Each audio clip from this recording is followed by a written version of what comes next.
এই পৃথিবীতে শেখার কোনো শেষ নেই। শিখতে পারি ছোটরা বড়দের কাছ থেকে, আবার বড়রাও ছোটদের কাছ থেকে। ঠিক সেরকম একটি ঘটনা আজকে আপনাদের সাথে শেয়ার করব।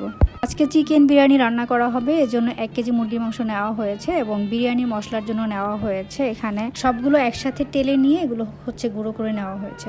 1 কাপ দই, কাঁচামরিচ, টমেটো এবং কালো এলাচ একসাথে পেস্ট করে 3 টেবিল চামচের মতো নিয়েছি এবং স্বাদ মতো লবণ দিয়ে ম্যারিনেট করে 1 ঘন্টার জন্য রেখে দিয়েছি। 1 ঘন্টা পরে হাঁড়িতে তেল গরম করে কিছুটা পেঁয়াজ কুচি দিয়ে বাদামি করে ভেজে নিয়েছি এবং দিয়ে দিচ্ছি পেঁয়াজ, রসুন, আদা বাটা। শুরুতে বানিয়ে রাখা বিরিয়ানি মশলা থেকে 2 টেবিল চামচ দিয়ে মাংসটাকে ভালোভাবে কষিয়ে নিচ্ছি। অন্যদিকে 2টি বড় সাইজের আলু বড় বড় করে কেটে সামান্য হলুদ ও লবণ দিয়ে ভেজে নিচ্ছি।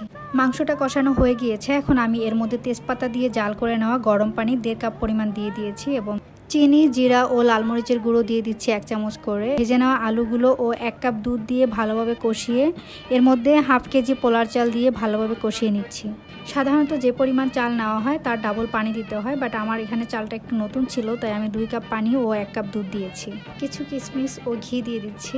এ পর্যায়ে পানিটা যখন ঠিক এরকম তালের সমান সমান শুকিয়ে গিয়েছে তখন কিছুটা কাঁচামরিচ দিয়ে ঢাকনা দিয়ে ঢেকে দিয়েছি। রুটির প্যান ঠিক এভাবে নিচে দিয়ে লো হিটে রেখেছি 10 মিনিট। 10 মিনিট পরে 1 চামচ পরিমাণ কেওড়া জল দিয়ে ঢাকনার ছিদ্র বন্ধ করে দিয়ে আবারও 5 মিনিটের জন্য লো হিটে রেখে দিয়েছি। এখন দেখেন বিরিয়ানিটা কত সুন্দর ঝরঝরে হয়েছে এবং খুবই লোভনীয় একটা স্মেল বের হয়েছে। এ পর্যায়ে কিছু বেরেস্তা, আগে থেকে বানিয়ে রাখা কিছু কাবাব আর সিদ্ধ ডিম হালকা ভেজে নিয়ে ডেকোরেশন করা হয়েছে। তো প্রথমে যেটা বলতে চাচ্ছিলাম, এই বিরিয়ানিটা কিন্তু রান্না করেছে আমার ছেলে।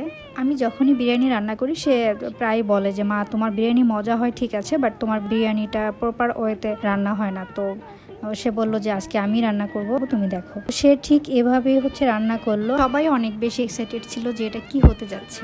এটা অনেক বেশি মজা হয়েছিল এবং খুবই একটা সুন্দর স্মেল বের হয়েছিল। তো যাই হোক, সবাই আমার ছেলের জন্য দোয়া করবেন, ইনশাল্লাহ সে যেন বড় হয়ে অনেক দূর হতে পারে। সবাই দোয়া করবেন, ভালো থাকবেন। আল্লাহ হাফেজ।